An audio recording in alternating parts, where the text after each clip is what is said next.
Sun. These are our folks born from July 23rd through August 22nd.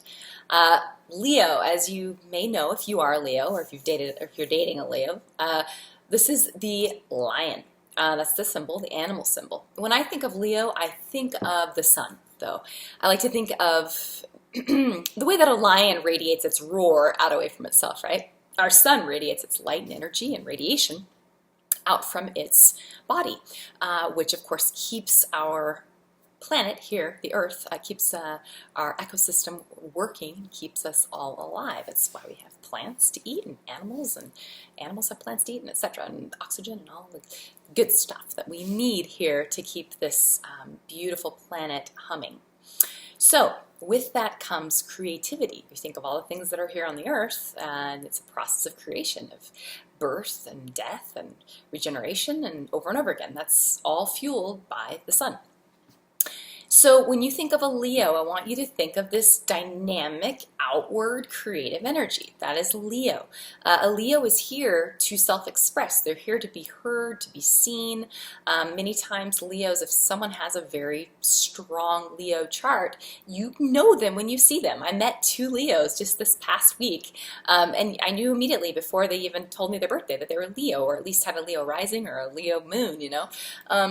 Leo has a colorfulness, and not literal colorfulness necessarily, although it can be, but there is a sparkly, energetic, charismatic energy that comes from the Leo. Okay. Now, on the high side with Leo, we have a fixed sign. So this is someone who, once they've made their mind up about something, they're quite loyal and they're committed, sometimes to a fault even. They can sometimes, like the Taurus or sometimes the Scorp, or, you know, they sometimes can get themselves in situations where they stay longer than they should, okay? Not always. Now, if they're, as long as they're being admired and they feel like this is a situation where they're getting their pets and the affection and the time and the admiration that they need from their partner, they can overstay relationships that are maybe with partners who are on again, off again. You know, that can sometimes happen to a Leo, because when it's on, it's really good and they feel fantastic, and then when it's off, they can feel dejected and they want to win back the on again affections of their partner, if that makes sense. So that can happen sometimes with Leo. Now, back to the Leo temperament, though. Also, this is a personality type that's quite protective of loved ones. It's a fire sign. They have a natural leadership quality to them. They are warm and affectionate. They're quite generous. They like to, many times, a lot of Leo's men in particular, they're gift givers, you know. Because there's a nostalgia, sort of like the way Cancer is nostalgic, but in a different way. They like to be giving the gifts or giving the love. You know, that's this outward flow of energy. But also, let's move to the shadow side of Leo. On the shadow side, Leo can also be pouty. If they're not getting the attention that they want or that they feel they deserve, they can be pouty. They can be you know, like they're the divine child, actually, of the zodiac, the divine child, the sun, and you know, they can, at times, if they feel like they're not being loved by their partner, as a mother would love a child, they pout like a little baby. So also, Leos need to feel like they're number one. They need to feel like they are the be-all and end-all. I have so many clients. This is really funny. It's anecdotal, of course, but I would say I can think of right now 5 or 6 different clients who have and also 2 people that I've dated who have exes who have their moon in Leo, that are female with the moon in Leo, and who broke up with, okay, mind you, they broke up with the male partner, but then after that male partner has moved on to a new female, the Leo moons come back into the picture, okay? Or they still need to feel like they're number one, even though they don't even really care about the partner, okay? Now this is shadow side. So hopefully if you're listening to this and you're a Leo, you don't do such silly tricks. But if you do, we're on to you. Also, you've got, they can be vain, right? They can be proud, dignified on the high side, and proud kind of on the like low functioning side, where they don't want to look bad, so they can cover their tracks, or, you know, lie about something to save face. They're such good salespeople. They're so good at talking you into whatever it is that they kind of have in mind. Like a true Leo, they're so enthusiastic and charismatic. You feel like, well, yeah, I want to do whatever it is you're talking about. That sounds great. They can really sell people into something. But that can also make them seem a little. They can be bossy sometimes, or they can be a little overbearing with what they think is the right way. If you're working like in a team, sometimes the Leo can be like wants to get its way. It's the king and the queen, so they can be a little demanding or bossy. But ultimately, they are a strong leader, and a lot of times they are correct. They have a good intuition, and it's different than a water sign intuition. It's a fire sign intuition. It's just kind of like they'll strike out and try something, and if it doesn't quite go the way that they expect it to go, they'll fix it and make it go the way. You know what I mean? That's a fixed energy. It's like taking what you've got in the present moment and making it work. Okay, applying energy to that to make it work. Now, as far as also another shadow side thing. They do have a high need for thank yous and for praise. And I don't know that that's necessarily shadow side or low functioning. I feel like that's actually just, if you as a partner or a friend, if you understand your Leo, you recognize that they are generous and they give, okay? But they don't do it the way a Virgo does it, where it's like self-effacing, like they give. They don't really expect or nor kind of in a way want or feel comfortable with receiving in return. Leo's not like that. Leo's the divine child. It's like a kid playing. They want to throw you the ball, and then they want you to throw it back to them. Like, okay, like they want the back and forth. They want to give to. It's just like the sun and the moon, right? So the sun shines on the moon reflects the light back. They just want this reciprocity there, and they want to be told thank you, or like to recognize that they're making an effort and they're focusing all their divine energy on you. So recognize that and know that you are with someone who is here to express their ego. So you need to support that sort of life purpose. Okay, Leo's in love. Now you've got a Leo, someone who's true Leo. They're very romantic, they're ardent, and because remember we talked about them being the divine child, there's an innocence to the way that they love. They like to have fun, they like to be spontaneous and surprise their partner with, whether it's a fun trip or it's even just something simple like a love letter that they've left for you on the counter, or, a female Leo, I can see her leaving like lipstick kisses and words and stuff on the mirror, like that kind of thing. Like they like to demonstrate and express their love when they're really in love with someone, and they're really proud. Like on social media, you see Leos, they'd be posting like pictures of their partner and the two of them together, and they want to show you off. And it's out of this place of kind of like, they just admire you as well. And so when they admire, they have to like let others know. They can't like keep it to themselves. Okay, Leo's expectations in love. Now, Leos many times, like I said earlier, they have a little pride and dignity to themselves in the way that they operate. They appreciate a partner who also takes pride in themselves. And this includes physically. A lot of Leos, they can be kind of flashy with the way that they dress. You could have a Leo that started out, with not a lot of money, and then gets a job in the real world, and starts making some good money, and then the first thing they would do is go out and buy some really nice clothes. Like they like to, again, because they're this energy that's about flowing outward from this. It's an extroverted expression of energy. So to be seen, to be heard, to make a mark, that's Leo. And so the way you dress many times, they can be bold. So they like a partner who is also someone who presents well, someone that they can take out in public and be proud of. Now, also expectations. They expect loyalty. They are loyal. If they've committed to you, if they're in love with you, with a Leo, okay? Of course, the whole chart, we need to look at the whole chart, but Leo's quite expressive and ardent. When they're in love, they can't help but tell you, so you will know. And if you violate that and you are not loyal in return, that will really anger a Leo. And it's the one thing that would make a Leo leave, really. And a Leo who stays in a situation where their partner is cheating on them, they've got to have some, water or earth on that moon, or, some other things happening there, perhaps some Virgo Pisces stuff happening, or 6 and 12 house stuff happening to get them to stay, and they're going to hate themselves the whole time that they're staying. So loyalty is important. Leo's biggest fear is, their number one kind of, remember, they're the sun. So they need to be recognized. They need to feel like they're doing something with their life that's important. In their relationships, they need to feel like they're important to the partner. There is a little bit of an egocentrism to them. I mean, look, the sun It's our star that holds our entire solar system together. So they probably deserve, and they probably, you know, a Leo typically, and if, as long as they're well aspected, they're quite loving and they deserve the admiration that they need, you know, they seek. Their biggest concern is that they're not important, that they're not, you know, number one to their partner, that they're not number one in whatever their field of work is. You know, they're quite ambitious. Because it's the sense that you came, you lived your life, but you didn't do the one thing you were supposed to come do, which is leave a mark, an indelible mark that's unique to you. That's Leo's mission. So if they feel like they're not accomplishing that, then you got a sad Leo. So that's their fear. So support them in their efforts, their creative efforts, their career efforts.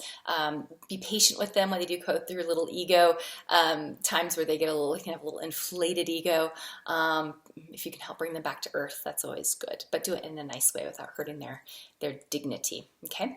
And ultimately, they just need love and affection returned back to them. They're pretty simple. They want to be admired, loved, and snuggled, and all of that good stuff. So that's your Leo. All right, Libra. Libra Sun Signs are people born between September 23rd and October 22nd. Libra is a Venusian zodiac sign, meaning it's ruled by the planet Venus, the planet that for us symbolizes love and beauty and harmony. Okay, it's harmonizing socially and harmonizing aesthetically, this type of thing. These are the pleasures of life. Now, even if you listen to the sounds, if you've ever had a chance to listen to the NASA sounds of the planets, pretty cool. Like the Venusian, you hear, they took the, I believe it was the electromagnetic spectrum that's around Venus, or that's whatever it's giving off, and they turned it into audible sound waves. And Venus has this beautiful, haunting sound. Almost like a siren, or, you know, a mermaid. It's really beautiful. And Saturn has this really spooky, I'll have to post some videos on this. But at any rate, okay, so back to Libra. So with Libra, we've got, not only do we have the zodiac sign that's ruled by Venus, the planet has to do with harmonizing, you've also got the zodiac sign that falls right in the middle of our zodiac of 12 signs. You've got Libra's the 7th sign. So after you've moved through the first 6, which have to do a lot with personal development, you then move into 7 through 12, so Libra all the way through Pisces. These signs have to do with more so with our relating and the sort of energy, this back and forth with these people and the world around us, the wisdom of the world around us. And it starts with this Libran energy. Libra is the partnership. It's the harmonizing. The sign is, you know, the scales, which is fine. I mean, all the air signs are the only zodiac signs that have a human being in each of the, as part of the symbolism, okay? So Libra is this air sign that of all the air signs is the most sort of, it's right in the middle. It's this neutral, I would say even of all of the zodiac signs, there's a neutrality to Libra. And many times when you see Libra placed on the different planets besides the sun, it's hard to see how it's expressed. It can be overwritten by other, you know, zodiac signs that are perhaps stronger. It's like this neutralizing energy that can kind of make everything come together and compromise. It's like the Benjamin Franklin of the zodiac in a way. But as far as love goes, you know, this makes Librans are natural peacemakers. They don't really like to fight. It's not that they mind conflict so far, or it's not so much that they mind conflict.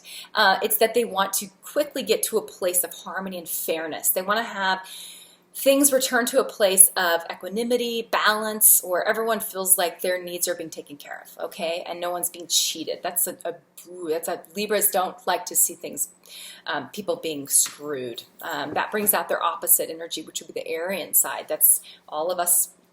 All of our zodiac signs, our sun signs, hold the polar as well. So that will bring out that desire to fight in a Libra. High functioning Libra, you've got someone who is diplomatic. They are a harmonizer.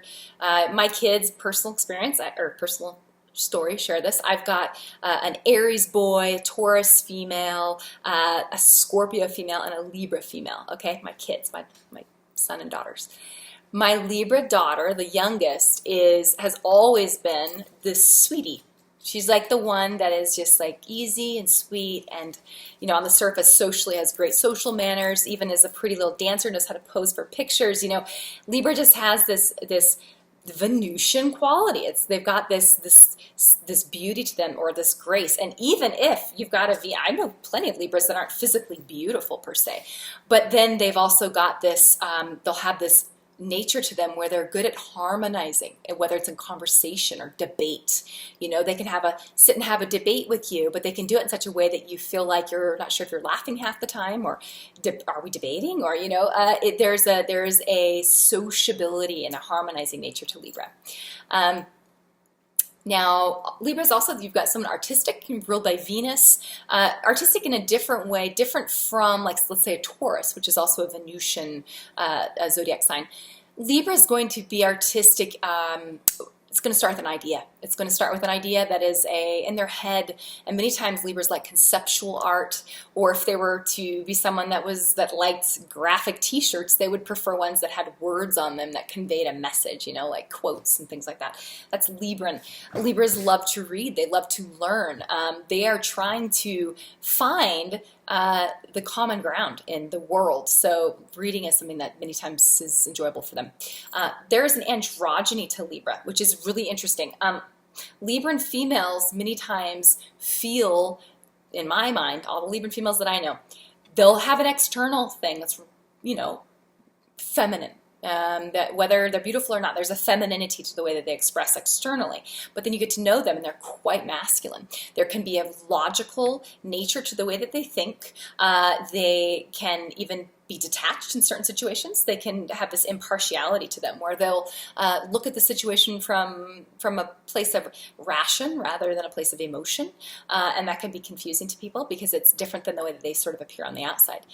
They call Librans, they say they're the iron fist and the velvet glove, and that's true. Librans, it's because of the coolness and the air that's in them. They can detach themselves from outcome, and so this makes them good, like negotiators, good counselors. They're good at getting two people to kind of come together and agree with one another and, like, let's make this work. In my house, when I have the three older kids fighting with each other, it's my fourth, my youngest one, that goes and sits and is reading a book quietly, and it's like, guys, you need to be quiet, you're being really rude, like, stop fighting. That's a Libra, and so they're uncomfortable with situations where it's when it's irrational, when it's fighting. It's like, this makes no sense, why are you fighting over this? This is stupid. That's Libra, okay? And then the Libra men, they have more of a feminine quality. I was married to a Libra man, a wonderful man, married to him for 13 years. Has always been, he's a good gift giver. And always, whenever he bought me a pair of shoes or boots, those were the things that all my girlfriends would be like, those are so cute. Where'd you get those? I'm like, Travis got them for me, of course. And so with Libra men, they'll have many times this pleasant, if they're not straight up attractive, which is very common again for Libras and Venus types, they are charming. They're charming, and they have this little smile to them and this great conversational energy. They love to talk and see what you think about things, and they want to find out about you. And they can be a little vain. Libra men are known for that. Libra females too, both. They can be a little bit vain and don't enjoy getting older, but they'll fight it tooth and nail. But for the most part, Librans are, there's a diplomacy, a sweetness, and a kindness there, and they're great lovers. They're great at relationship. They want to find common ground and make things fair. With a low functioning Libra, we've got someone who can be a little too vain. I think they're a little shallow at times, and in their relationships even. Look at that moon. That's really important to take a peek at. Librans, hopefully, if they've got a nice earthy or watery moon, or a moon that's in an earth or a watery house, it's going to give them more depth to their emotions. But they can be truly detached, and even in their romantic relationships, they can be in love with the idea of the relationship and the surface interaction with this other person, but perhaps lacking a deeper connection, and maybe even having a fantasy life in their head of this ideal lover, sort of like a Virgo in a way, but different. And taking pleasure in that place that's not even real. It's the idea of what love is rather than the actual partner. They can do that. They can be indecisive. That's many times because they're in the middle. The thought is, that they're weighing all options, and they're taking in many options instead of like, okay, let's take action now and move forward. I'm a Libra. I don't necessarily think that that's true. I think that, but I do have an Aries moon, so that's probably why that makes me, I can't stand indecision actually.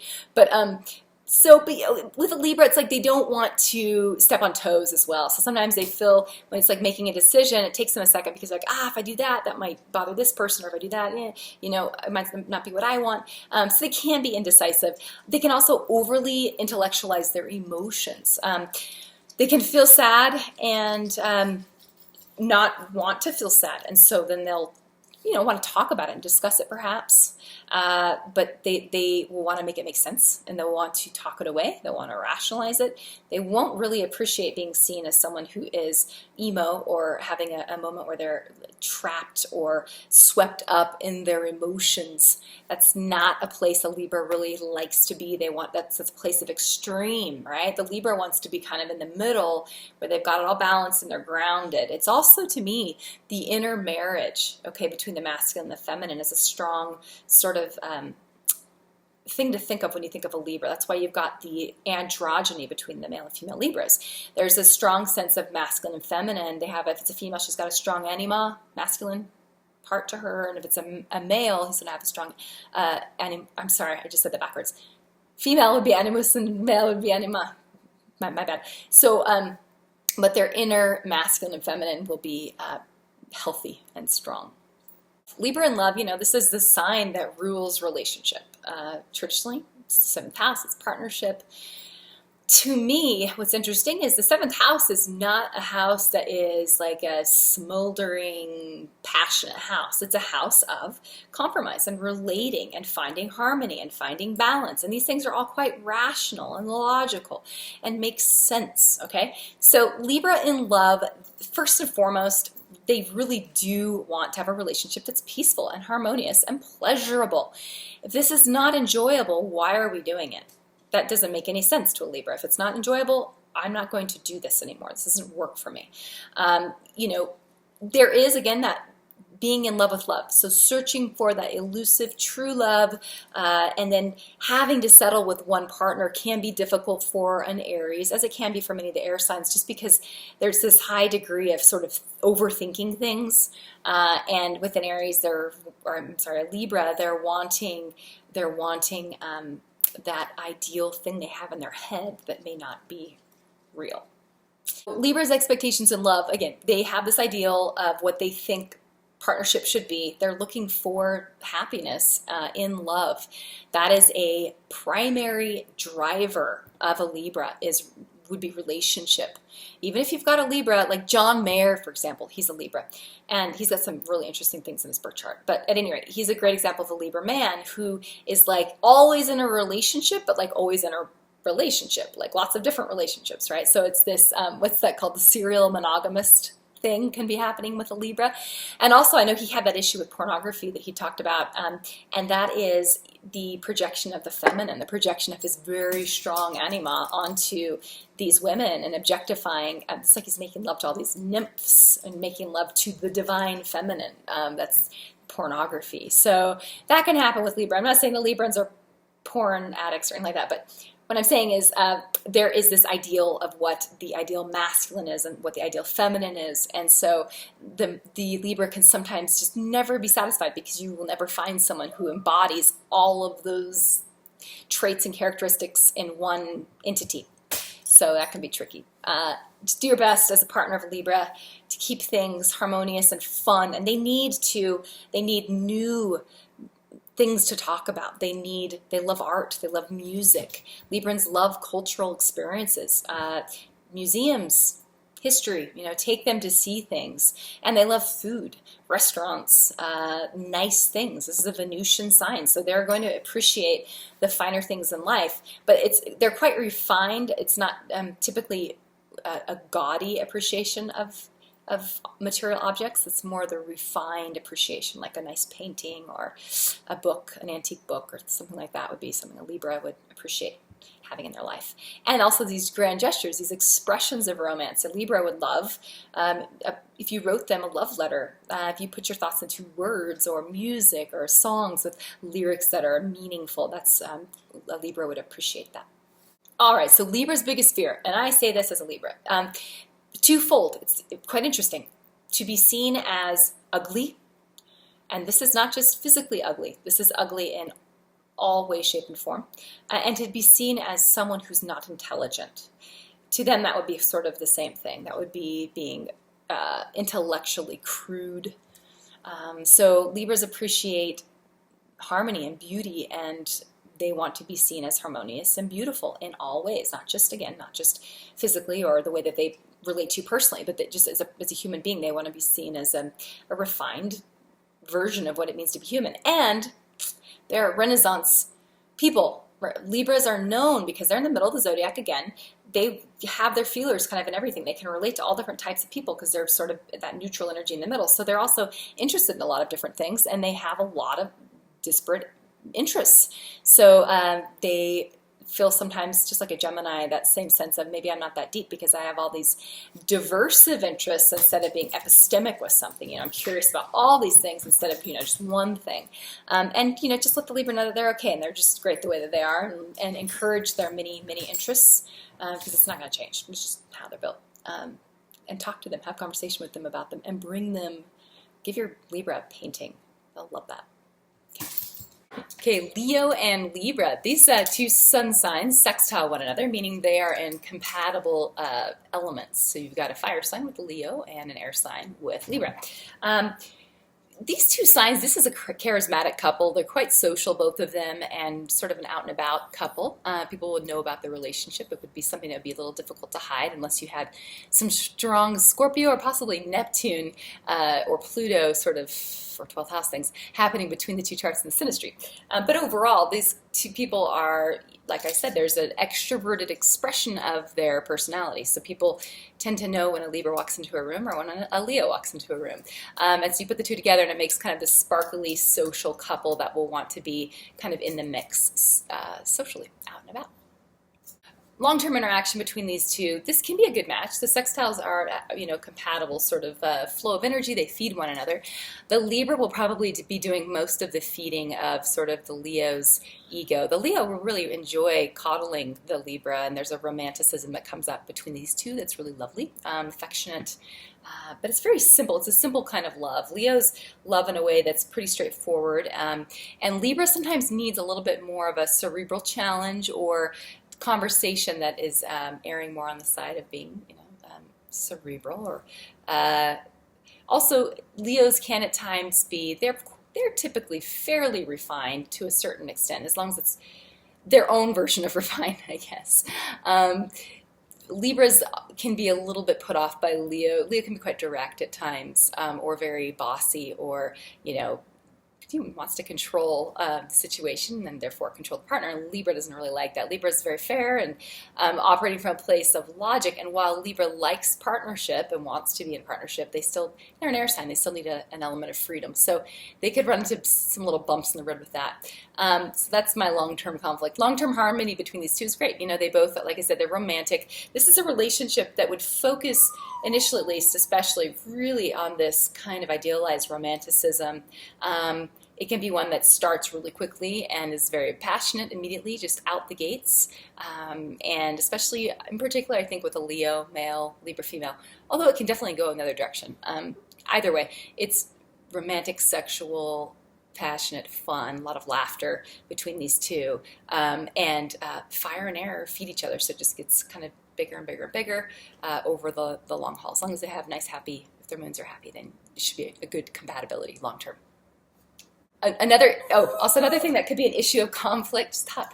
The neighbor dog's outside, so my dog wants to go outside, and it's like, geez, Louise, okay. Another area of conflict could be there's a little bit of a competitive nature between these two. You know, if one's getting a compliment, no, wait, that compliment was for me. No, that compliment was for me. You know, they could compete a little bit over. They're both kind of vain, both of the signs, so that could be an issue.